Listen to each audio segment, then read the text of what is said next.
मैं कुंवारा हूँ और जब मैं ट्रेनिंग कर रहा था 2015 में, तो मेरी एक गर्लफ्रेंड भी थी। तो फिर 2016 में मैंने उत्तीर्ण किया। फिर मैंने कहा उनसे कि अरे मेरी जॉब हो जाएगी, 1 साल रुको, मैं शादी कर लूँगा। तो 1 साल भी इंतजार की, 2017 हो गया। फिर 18 में बोले कि 6 महीना रुक जाए यार, कर ही लूँगा ना, वो भी नहीं हुआ। 2019 आते थे, मुझे वो क्या बोले सर, वो छोड़ के चली गई। तो सर ये जिम्मेवारी तो सरकार ही है ना, मैं तो नहीं हूँ ना। तो 2019 से पहले रघुवर दास थे ना, अब तो हेमंत सोरेन आ गए हैं। जी जी, हेमंत सोरेन से युवा सरकार लगा कि वो भी मोहब्बत इस किए होंगे अपने जमाने में, तो सर समझेंगे युवाओं के दर्द को। तो सर युवाओं की क्या दर्द समझते हैं, ये कुछ नहीं समझ रहे हैं सर। बहुत तकलीफ हो रही है सर, मुझे नींद नहीं आती है क्योंकि मेरी जो गर्लफ्रेंड है वो सर मुझे छोड़ के चली गई है सर। बहुत तकलीफ हो रही है सर, इसलिए मैं सरकार से कहूँगा कि हमारी जो नियमावली से जो आप एग्ज़ाम लिए थे उसी से ही हमारी सीधी बहाली कर दीजिए। आपसे मैं यही गुहार लगा रहा हूँ, नहीं तो सर ऐसे मत कीजिए, क्योंकि हम लोग तो सर अनुसूचित जनजाति से बिलोंग करते हैं। हम लोग साधु सन्यासी भी नहीं बन सकते हैं, क्योंकि साधु सन्यासी बनने के लिए सर वेद पढ़ना पड़ता है। और मैं तो सर अनुसूचित जनजाति रहा, मुझे वेद नहीं आती है, तो मैं साधु सन्यासी कहाँ बनूँ। मुझे सर शादी करनी है, शादी करनी है, इसलिए आप मेरी जॉब दिला दीजिए। बस मैं आपसे यही निवेदन करता हूँ। बिना नौकरी की शादी नहीं हो रही है सर मेरा पेट कोई और पाल रहा है सर, कैसे पालूँ मैं किसी और का लेके। तो इसीलिए सर मैं चाह रहा हूँ कि वैकेंसी निकाल दीजिए, मैं उसमें सफल हो जाऊँ, मेरी ज्वाइनिंग हो जाए और मैं अपना गृहस्थी बसा लूँ। बस कहाँ से आप आए हो यहाँ? सर मैं सरांडा जंगल जो मनहरपुर क्षेत्र पड़ता है। जी जी जी सर, मैं जैसे कि बहुत परेशानियाँ सुधर रहा हूँ। मैं मेरे घर में बैल बकरियाँ थी, वो मैंने बेच के मैंने पढ़ी लिखी, और आज हमारे साथ सरकारी सत्ता के लोभ में हमारे साथ सिर्फ और सिर्फ ये जो झुनझुनिया वाला गेम होता है ना सर, वही खेल खेला जा रहा है, सिर्फ झुनझुनिया वाले और कुछ नहीं। आज तक एकदम पूरा झुनझुनिया वाले खेल खिला रहे हैं। और हमारी जो सरकार है, जो सत्ता पक्ष की सरकार है, ये क्या कर रही है, अफसर लोगों का बनाया हुआ नथनी अपने नाकों में पहन के वो तो हमारे झारखंड के वासियों को चमका रही है।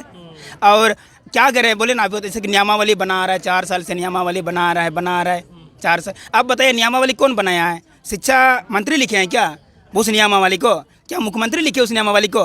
नहीं ना, ना 81 विधायक उस नियमावली को लिखे हैं, नहीं लिखे 81 विधायक भी ये लिखे हैं। तो उस नियमावली को बनाए हैं जो लिखे हैं, जिसके वहाँ पर स्याही की बूंद गिरी है, वो बूंद है वो अफसर लोगों का। अफसर लोग रहे यूपी, बिहार, छत्तीसगढ़, उधर के रहें।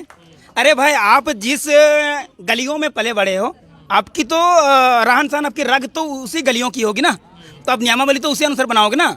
अब बोले ये कहता कि मैं नियमावली बना रहा हूँ, कौन सा ऐसा विधायक है, कौन सा ऐसा मंत्री है जो कहे कि मैं जेपीएससी का नियमावली बनाया हूँ, जेएसएससी का नियमावली बनाया हूँ, मेरी उसमें पेन चली है। अरे भाई, दूसरों के पायल को अपने पैरों में ना बांधा करो, क्योंकि खनकाओगे ज़्यादा देर चलेगी नहीं। इसीलिए मैं कहना चाहूँगा सरकार से कि अफसरों की बनाए वाले नुपुर को अपने पैरों में ना पहना करो। छनकाओगे जितना, दर्द आपको उतने ही होगे 4 साल बाद, क्योंकि ये सत्ता है, ये जन्मजात नहीं है। आज आप आए हो, कल जाओगे। तो इसीलिए मैं आपसे ये कहना चाहूँगा कि जिस नियमावली के तहत आप हमारे एग्ज़ाम लिए थे, परीक्षाएं लिए हैं, उसी नियमावली के तहत हमारी सीधी बहाली कर दो।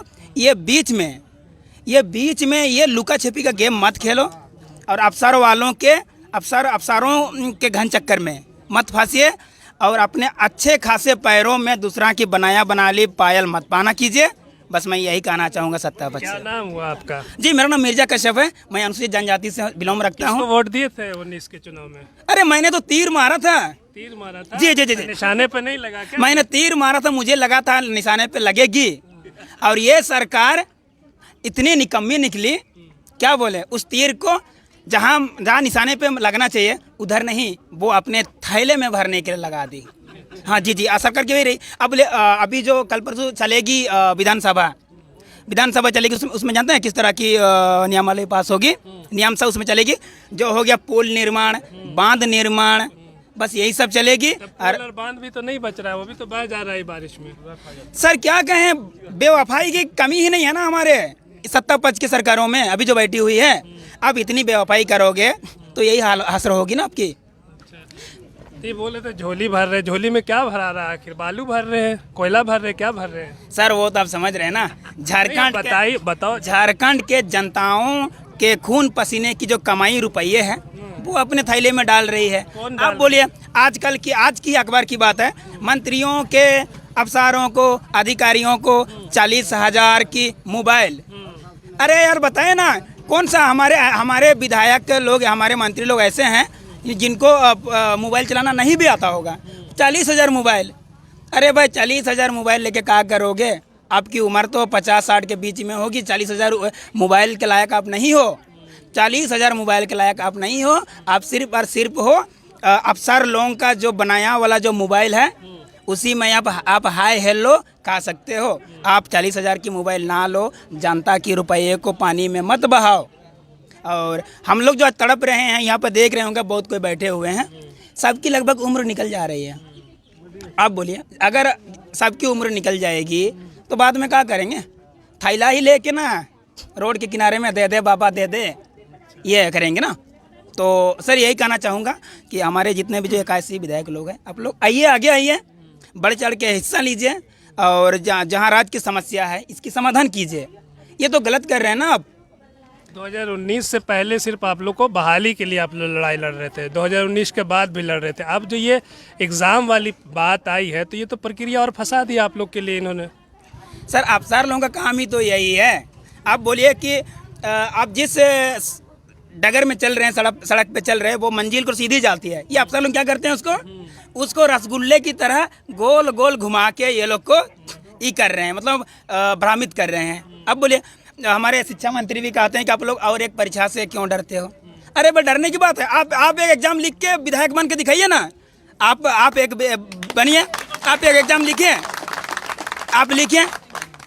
आप लिखिए एग्जाम और विधायक बनिए। आप ये नियम क्यों नहीं लाते हैं? आप बोलिए, ये नियम तो आपको लानी चाहिए ना, अब ला नहीं रहे हैं। चलो आप लोग क्यों डरते हैं एग्जाम से, क्यों डरते हैं? और उधर आप कहते हैं, सरकार कहती है कि छात्रों को दिक्कत ना हो, इसके लिए जो JSSC है उसका प्रारंभिक और मुख्य परीक्षा पहले होती थी, उसको संशोधन करके छात्रों के हित को देखते हुए वो मात्र एक परीक्षाएं कर दिया गया।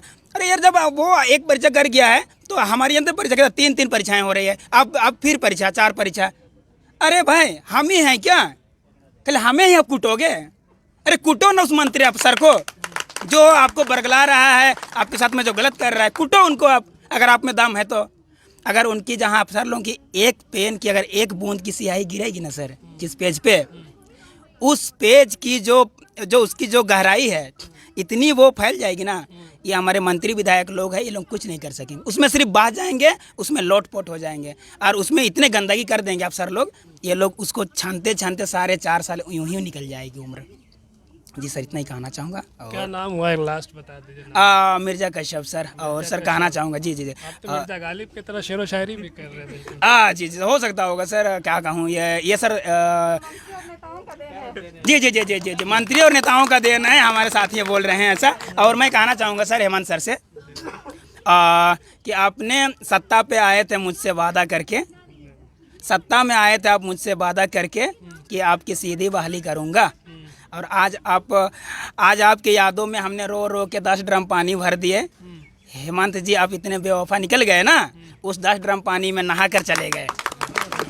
जी तो इसीलिए चाहता हूँ कि आप मेरी जो 10 ड्रम की आंसू बही है उस पे आप मत नहाइए और हमें भी मत नहलाइए। अगर नहलाना है तो इस राज्य के अफसर लोगों को नहलाइए, शायद वो लोगों की जो गंदगी है वो साफ हो जाएगी। बस सर ये कहना चाहूँगा, बस इतना ही है। तो ये मिर्ज़ा गालिब हैं जो शेरो शायरी के ज़रिए अपने दर्द को बयां कर रहे हैं, और झारखंड में जिस तरीके से अफसरशाही हावी है उस अफसरशाही को भी ये शेरो शायरी के ज़रिए बता रहे हैं। झारखंड लाइव की और वीडियोस को देखने के लिए चैनल को सब्सक्राइब करें और सीधे नोटिफिकेशन पाने के लिए बेल आइकन दबाएं।